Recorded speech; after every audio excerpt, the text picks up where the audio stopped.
Hello, my name is Jamie and I've teamed up with Fibromyalgia Foundation to help raise awareness and show you the people affected by fibromyalgia. Fibromyalgia is very close to me, and the reason why I'm doing this documentary is because it affects members of my family, such as my mum. And I wanted to give you an insight into her life as well as the lives that I was affected.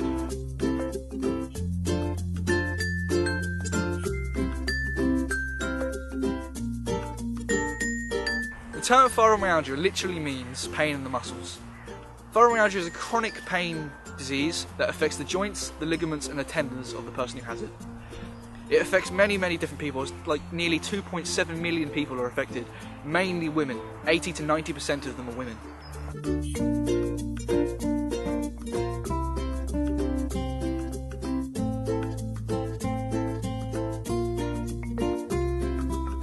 Some of the symptoms of fibromyalgia consist of pain, anxiety, depression, irritable bowel syndrome, cramps, memory loss, also known as fibro fog, and many others that vary from person to person, and on different days it affects them. I'm Corinne, I'm 36 years old and I have fibromyalgia syndrome. My name's Linda, I'm 42. I have fibromyalgia and ME. Live with my husband and 4 cats.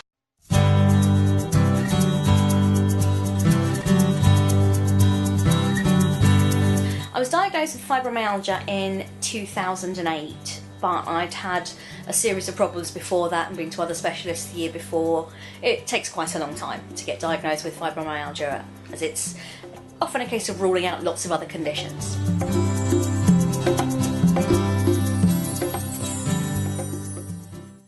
My name's Kim Wintermeyer, and basically in the year 2000 I woke up one day and basically was just very dizzy, lots of pain in my muscles, just felt like I had the flu, but the dizziness didn't stop, and so I ended up going to the doctors, and at the time they weren't really sure what it was, so I went through some tests, had things ruled out, such as it wasn't a brain tumour, which was really good. When I lived in Bexhill when I was first diagnosed, it would have been 2015, 2008, 2007, 2007. And basically they couldn't find out what was wrong with me. I think that was the main thing. And so they sent me to, at that time, a head specialist, so to look at the jaw and to see if there was anything happening there, if I was clenching my teeth, or because a lot of my pain was in the back of my head and down my neck, and sort of used to get strange burning sensations and things. And so I went to the specialist at the hospital, and he said at that point that he thought that I had fibromyalgia.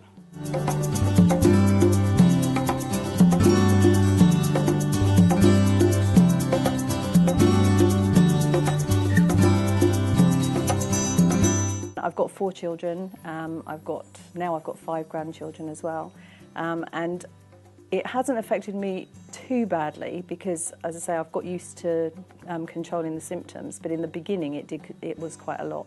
It was a lot of tiredness. It affects pretty much every aspect of your day-to-day life, so it's meant I can't run around with my kids and play with them as much as I want to. You can't go on nice long walks and can't spend days in the park, and everything has to be planned. I can't be spontaneous anymore. Luckily my kids are 21 and 24, so not as much as someone with little kids. I have to remember to ring them, I have to remember to keep contact with them, things like that, but yeah, luckily I haven't got small kids. My children have to look after themselves a bit more than your average kids would do if their age. In particular, my eldest son has had to do a lot of last-minute babysitting, last-minute helping me out because I wasn't well enough to do something, be it a school run or put the dinner on. My daughters get themselves up in the morning, they get themselves breakfast, they get themselves dressed, they come downstairs and do all of that because it takes me a fair while to get going in the morning, so I set my alarm about half an hour earlier than I actually need to get up so I can take some painkillers first before I can get out of bed.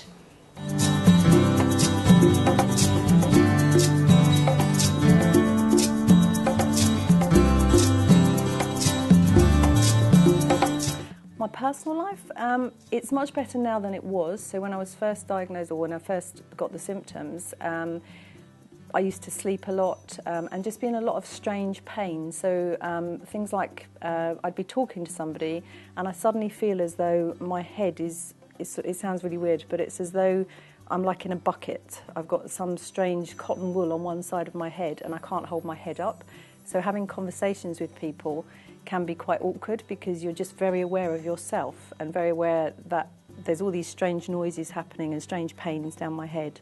And so for a little while, I didn't really go out very much, because I couldn't, I'd just be too tired. A lot of similar ways, the whole spontaneity, the not being able to go out and do things without huge amounts of planning or without adjusting the way you do things, is a journey. I can't have a long walk from A to B. There's got to be taxis or public transport that will get me most of the way. I could only walk probably comfortably 100 yards or so, if that. We used to be spur of the moment. We'd jump in the car and go to France, or we'd jump in the car and go to visit family in Manchester, but everything's got to be planned to a T, and sometimes we'll wake up in the morning that we're going to do something and I'm that ill we can't do it, so you feel like you let a lot of people down.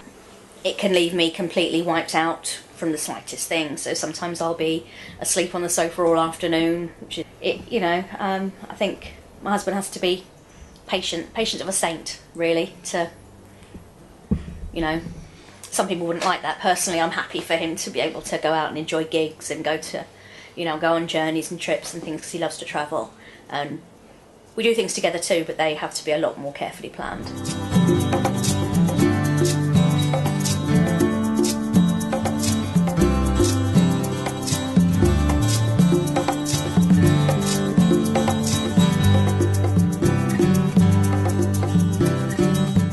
This is Matrofen. It's fentanyl, which is a strong opiate medication, a bit like morphine, similar to that kind of thing. This is cocodamol. This is naproxen. This is venlafaxine. This is sumatriptan. This is just quite simply what it says, peppermint oil. This is Fibroduck, and he cheers me up.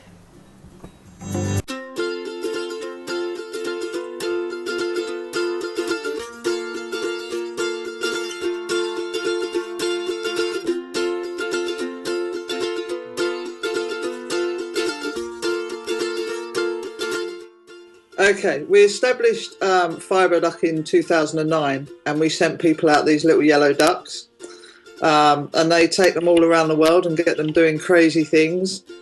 And it's a good way to raise awareness, and a good way for people to have fun while doing it, really.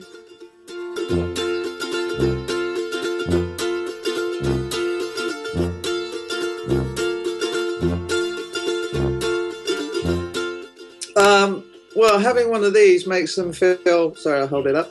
Having one of these makes them feel very much like a part of the community. It enables them to have a little bit of fun, and it enables them to know that, they're not on their own, and there's lots of people in exactly the same position, and it's just a good means of support, really. Good way of making people part of a community.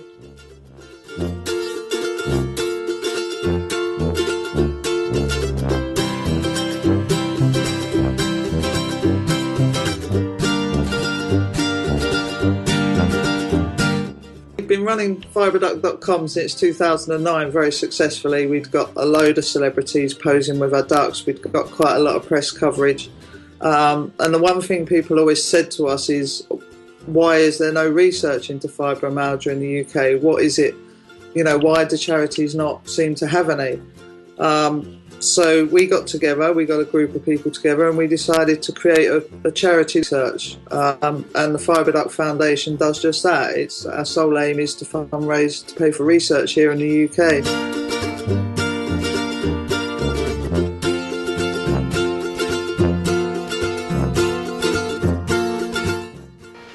It's given a focus on doing something good. Fibroduck's been a lot of fun, actually.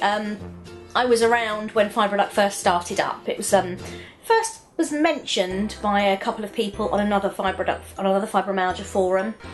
When it first started, Fibroduck, it was the pictures with the famous people, and it gave you like a mission to do. You'd have to write to people or email people, or you'd get these fibro ducks from Jamie, and Jeffrey would take them, husband would take them to Barcelona, and we'd have pictures of it. That went on for a while, and people were sending them from all over the world, which was lovely, and it was really fun to see so many people getting involved. And then a few people started managing to get celebrities to have their photos taken, which was quite exciting and got lots more people interested as well. If you go onto a fibro forum, you get drawn into the negative things about fibro, but Fibro Duck Foundation, it's a positive. It's not, oh, I feel ill, blah blah blah. It's a good. It gives you something to go, oh, I'm part of that. I know them. It's not a faceless charity. And they started a campaign to actually raise money to do some proper biological research into the condition, which was really good to be around to watch it start, and it feels good to know that somebody actually gives a damn about this condition. I mean, the people who are involved have the condition themselves, they're working very, very hard. Sometimes don't know how they manage it. So, yeah, it's good to know that there's some hope of people looking deeper into it.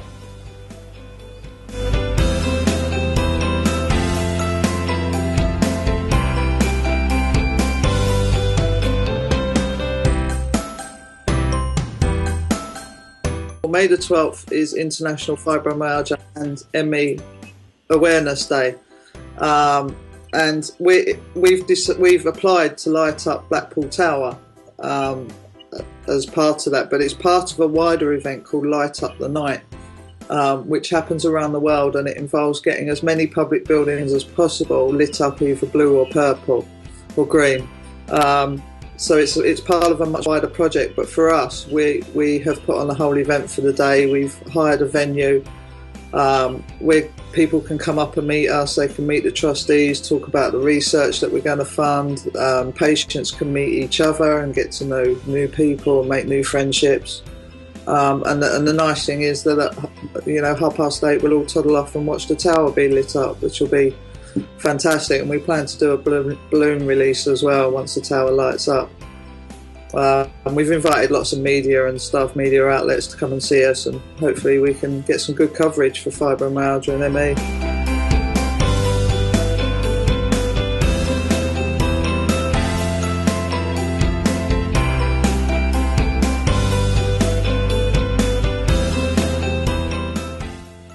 It's getting better. It's certainly more known than when I was first diagnosed back in 2008. I still think there's an awful long way to go. At the moment, there's an awful lot of denial about fibromyalgia, despite the science. There's no leaflets on it that you get from the rheumatologist who you see who diagnoses you. You get given an arthritis leaflet. I haven't got arthritis, I've got fibromyalgia and ME, so no, there isn't at all. You have to go and find it yourself. So yeah, I think the battle for awareness and the battle for education still, unfortunately, has quite a long way to go. Thank you for watching this small documentary about fibromyalgia syndrome.